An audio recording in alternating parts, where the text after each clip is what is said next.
There's a couple things that come with plugging tubes, right? It's a simple thing, but it's really not. Because for one, the first thing is, if the super doesn't turn off the boiler, or if the super doesn't even realize there's a leak, it becomes an even harder job. Now, normally, we want the super to recognize that there's a leak and turn off the boiler before we get there, because obviously the boiler's going to be extremely hot. Right now I'm taking off the bolts and that boiler's hot because it's been running. So I got to be cautious. So now I got the last bolt to take out, and I'm like, I know there's going to be water coming out of there because I see the water coming out through the front. So if the water's coming out through the front, that means two things. There's a shitload of water inside that chamber, and there's a shitload of water inside the gas line. You see? Look at all that water. I already know it went inside the gas can. And in my mind, I'm like, fuck, man. I got to open up this gas line. First thing I got to do is actually take out all that water from the chamber, because if I go inside there, I can't be water inside when I go inside there. It makes my job even harder.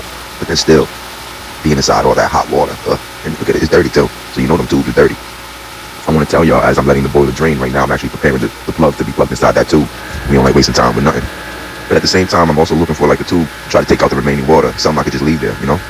And remember, you can't just plug the back, you got to plug the front too. So there you go, I found me like a little vacuum tube. I'm going to fill it up with some water. Still a lot of water coming out from the boiler, so I can fill it up with that. And then boom, cipher it out. Usually I got to find a way to hold the hose there, because it's hard. But sometimes I get lucky where I find like a little sweet spot where the hose just stays there, and I'm able to go continue doing other things instead of just sitting there holding the tube. Gotta remove all that water. I don't even think it's quick, it takes a while.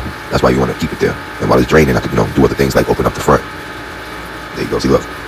I found that sweet spot. So now I'm able to just move on and do something else. We want to take as much water as we can. If anything, we want to take all of it. The more water we get out, the easier the job, and we can actually go inside. I'm a little nervous because I'm like, man, is it really working? Is it really working? So now that I got all that situated, I'm inspecting the tube to see which one is actually leaking, and I see it's one of the chamber tubes, obviously, right? So now I go to the front, I see which side it is. It was the right side, so now I can open up the right side door. That's another thing, you want to make sure you know which tube, because you don't want to open both doors if you don't have to. Opening them doors is a job itself. That's a big boiler too, and look, that big pillar don't make it easy. It makes it kind of harder. I'm gonna have to figure out how to get around that. Good thing, that's the first thing I go for, is that big bracket that blocks both doors. Get that out the way. And I'm gonna have to squeeze in right there and just try to get the rest of those bolts out. Open up the front, which there will be a little bit of water coming out, because whenever the water starts to leak, it fills up the chamber and starts to come out from the bottom tubes.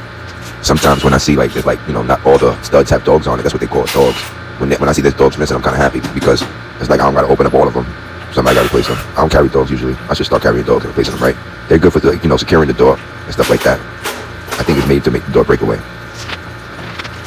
Also, you gotta remember to put them somewhere where you're gonna lose them. The things get lost a lot, and that's why some of them be missing, because a lot of times some things get lost. But it's okay though. I normally put them on the burner. There you go. Try to get it open. It's pretty much difficult because it sits on top of this little thing. I don't know what it's called, but you gotta pry it open a little bit. And there you go. And there you go. I'm looking at it now. We plug it.